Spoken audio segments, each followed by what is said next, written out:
Now, today we are going to address the issue of burnout with counselling psychologist Vikki Baird. But before we do that, the latest suicide statistics have hit the media last week, and they are, again, very horrifying.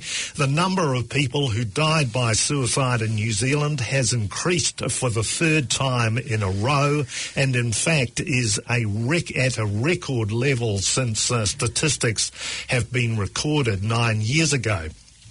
The staggering figure is 606 people who committed suicide in the 2016-17 year, according to provisional figures from the Chief Coroner, Judge Deborah Marshall. Judge Marshall says the New Zealand has much to do to turn around its stubbornly high rate of suicide, and she is quoted saying, "What is equally important is our discussion around how we can prevent suicides and how everyone, family, friends and colleagues, are able to recognise someone at risk and ensure they get the professional help that they need." The Mental Health Foundation, their chief executive, Sean Robinson, said the latest suicide figures were shocking and a sobering reflection on the failure of New Zealand to come together to prevent suicide in a coordinated way. He's quoted as saying, "Losing someone to suicide can be especially hard to cope with. We know that days like today, when everyone is talking about suicide, can be extremely difficult. Take care and keep in touch with your support people. You don't have to go through this alone." My own thoughts are that this is a barometer on just how tough life is out there in New Zealand, how tough it is getting housing to rent or housing to buy, how tough it is just to feed ourselves and our families. And I have somebody at a wellness class who declared to me the other day that he only has enough money on the benefit to buy one meal a day, and so his energy levels are down. These are the realities at the coalface of New Zealand, which I don't believe our politicians are addressing. In fact, in this election build-up, I see so little about social issues and issues like suicide, and I ask the question again, where is the Minister of Health, Jonathan Coleman, in the suicide issue? He's been almost invisible, despite the fact that the Herald has had a long series called Break the Silence, which addressed youth suicide and tackled the suffering of those suicidally depressed. So I'm Sheldon Brown, and they are my personal thoughts about these latest statistics. Now, I'd like to go back to our agenda for today with counselling psychologist Vikki Baird. It's great to have Vikki back in the studio. And we said earlier in the program that we wanted to talk about burnout. Burnout is described as a state of chronic stress, described as an insidious creature that creeps up on us while we're living our busy lives. Apparently there's differences between stress and burnout and how we identify the two. Well, here's Vikki, and Vikki has a little bit of a cold this morning, so there may be the occasional cough, and we're just alerting our listeners to that. But your insights on burnout, this is really another subject, Vikki, as part of our whole series into enlightening people about I don't know what they're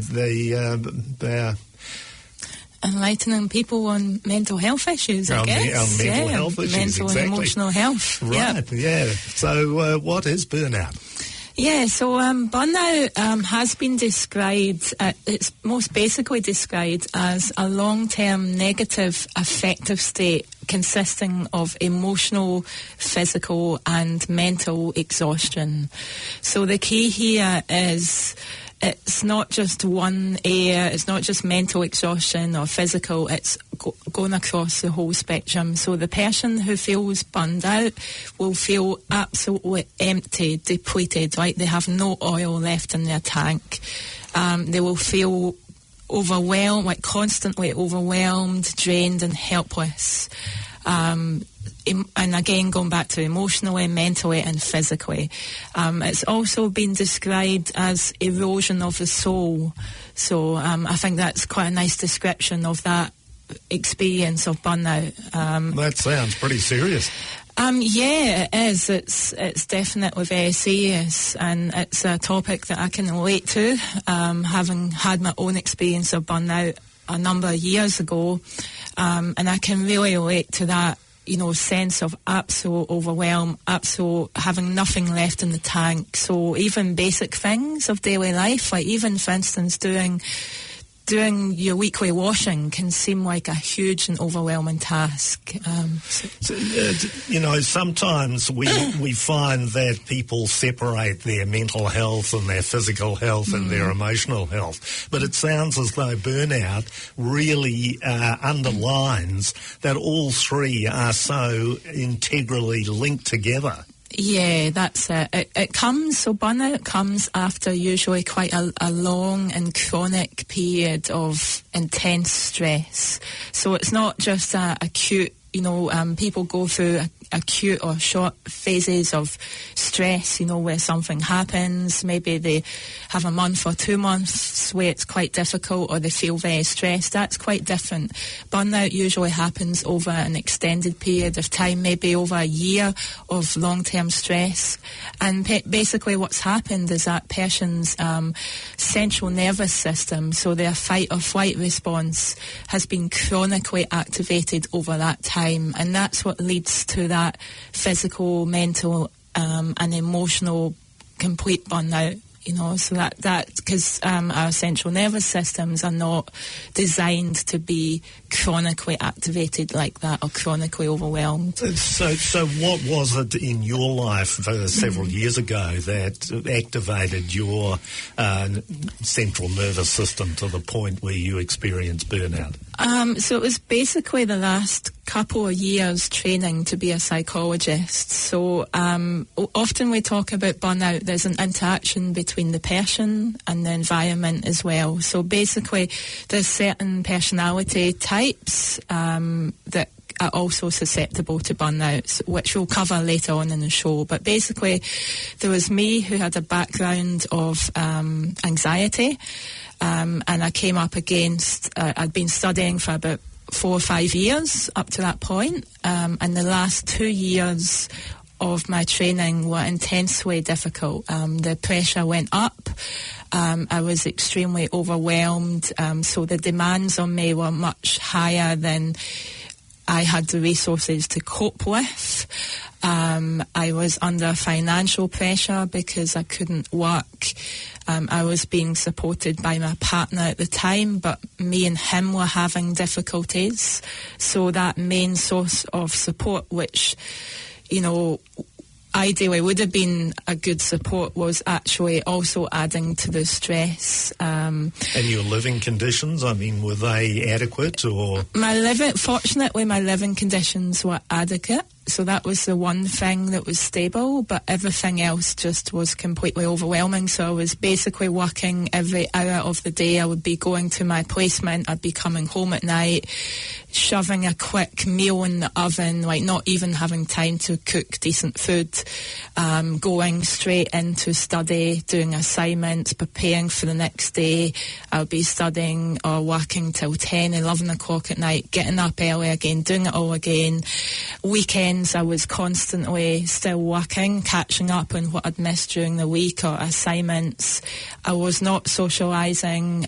I just felt like I had no time to go out with friends, no time for myself.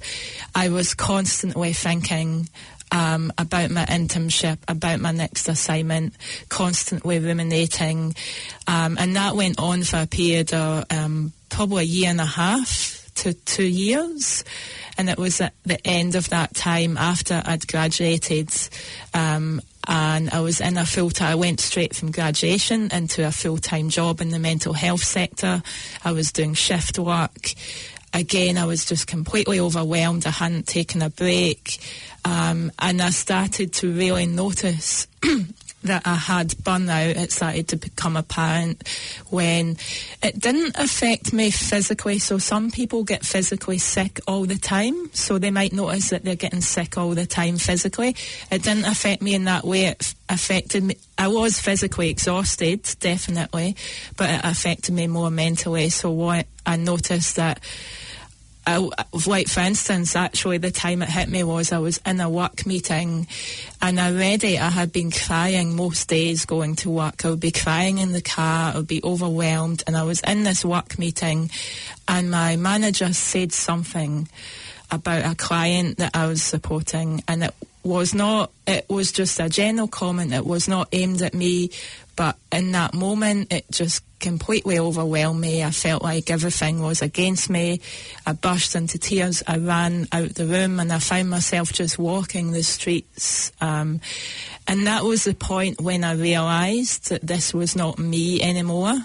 This was a completely empty shell of me, and that's when I actually realised I needed to get out. I needed to quit my job and just take time out for me. Did it take that dramatic sort of reaction to your manager's comment to make you realise just how burned out you were? Yeah, it did. I knew it. Actually, I kind of knew it. I knew it halfway through my final year of the internship, but it was kind of interesting because in that culture at the time, there was a culture of, oh, well, you know the things to do. You're a psychologist. You know you need to take care of yourself. There was that kind of message.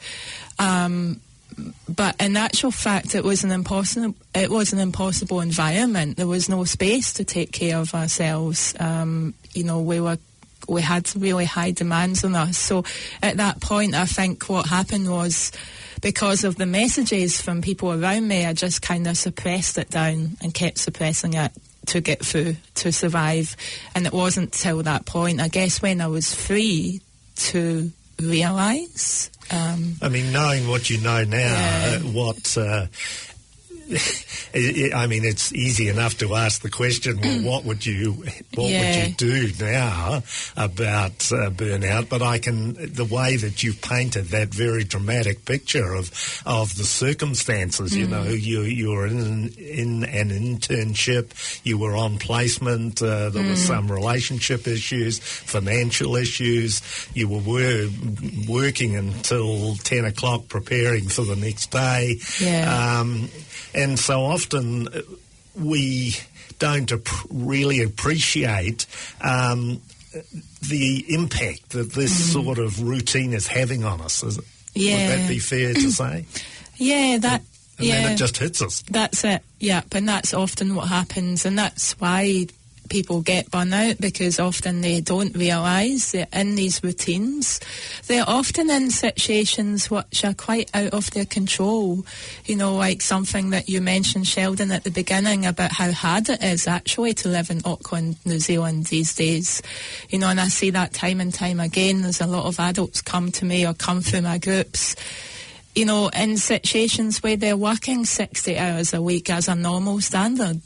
They're working across their weekends. They're preparing work on their weekends to help them during the week. So it's quite a common occurrence that people are in this. So Vikki's mention of groups, Vikki does mindfulness groups. The kind of mindfulness group that I went to in a different location, and one of the revealing things on the first day of the mindfulness workshop that I attended was that there seemed to be quite a number of mothers in their probably late 20s, 30s, and they were stressed, and we were all asked why we were here, to understand mindfulness mindfulness, and so many of this woman said, well, I cannot be present to my children. I find my children are making demands on me and I'm not able to concentrate or focus.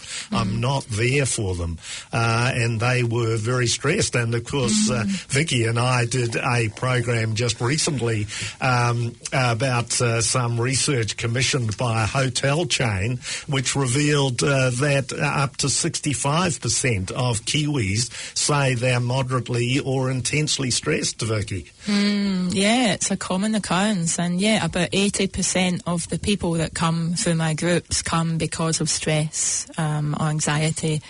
And so you've highlighted, Sheldon, so it's not only just something that's common in the male population, but now also a lot of women experiencing burnout, and mainly also because of now, women are expected or required to work often a full-time job as well as look after the kids. So society is quite different these days, and families now, it's often the case that both the husband and wife need to work to support the kids and the family, and that puts extra layers of stress on the relationship and on the individuals. Well, as I recall it, women declared that they were more stressed. I think up to 71% of women were stressed, with the figure of about 65%. And I think at the time we did the interview about maybe 5 weeks ago, you were quite surprised to have that finding. That's true, and I think that just highlights the unique situation that women are in.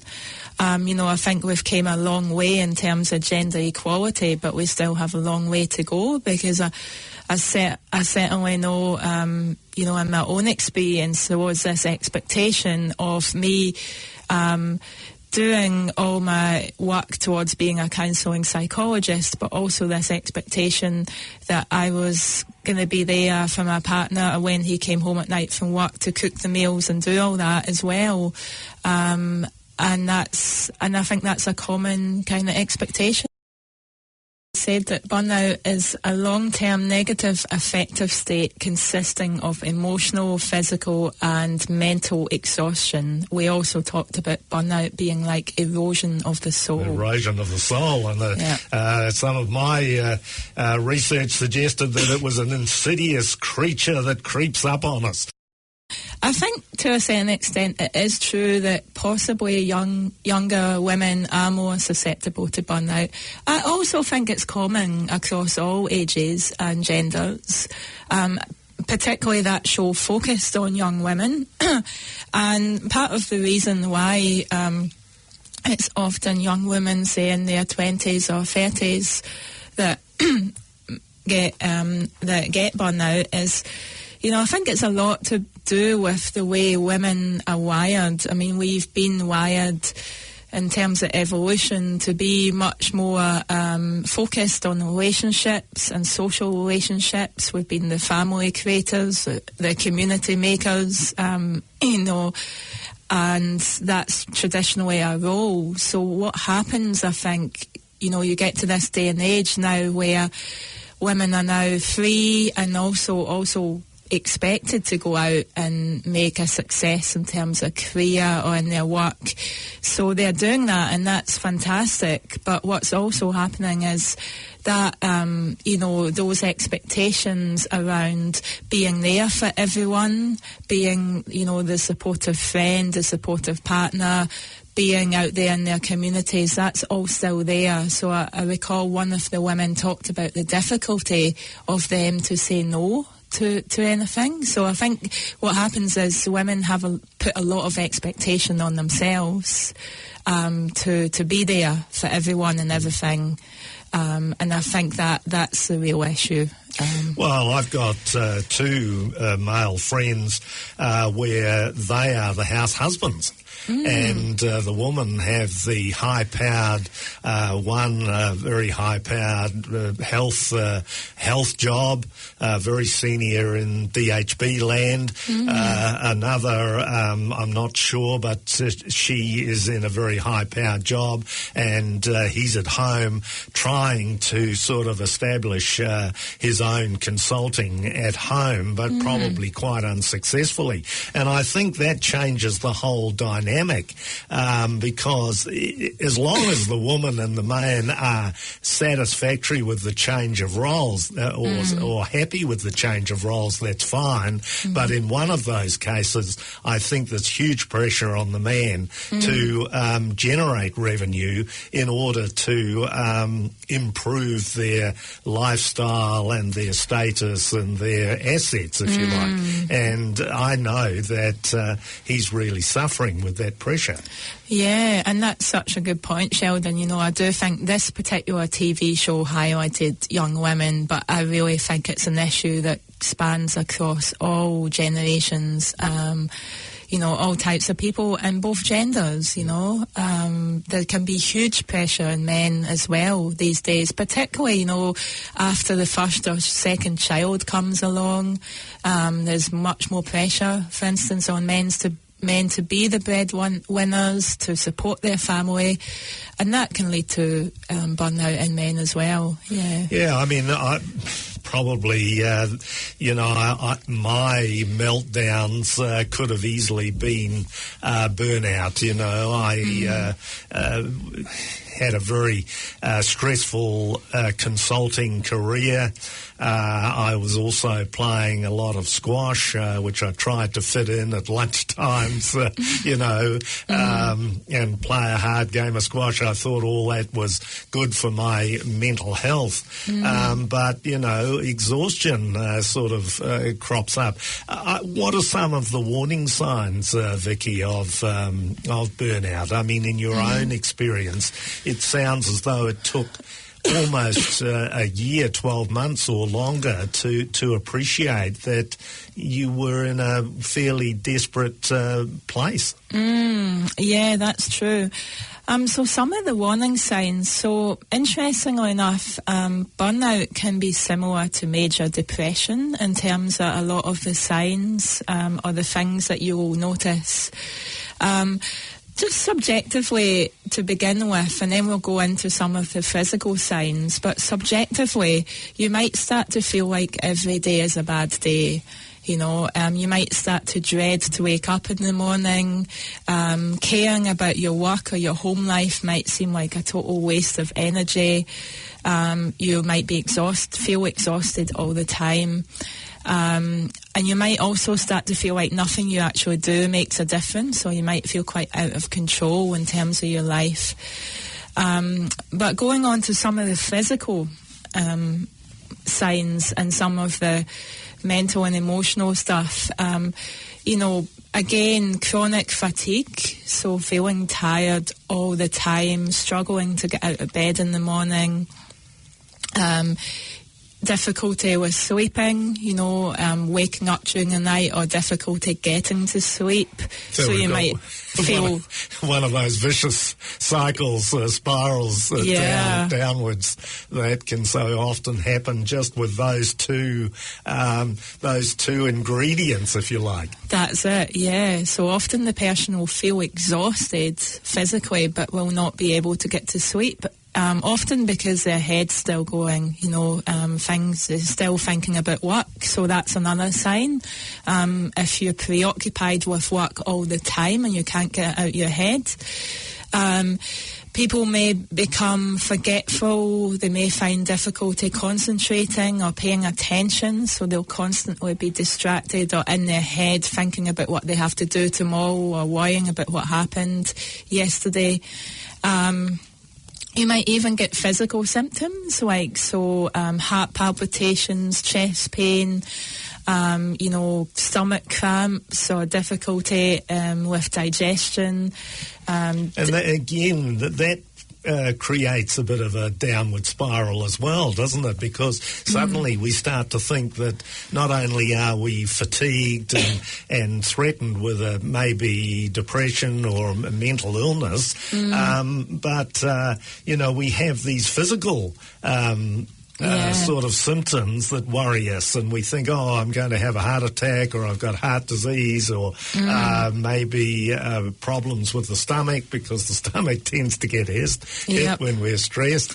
That's it. Our stomach is a second brain, Right. So actually our stomach often gets hit, So we're building up a picture here where things could quite easily break down completely. And I suppose in the personal experience that you shared with us, that's what happened. It only took somebody to say a sounds somewhat innocuous comment, which you may have taken fairly personally. Yeah.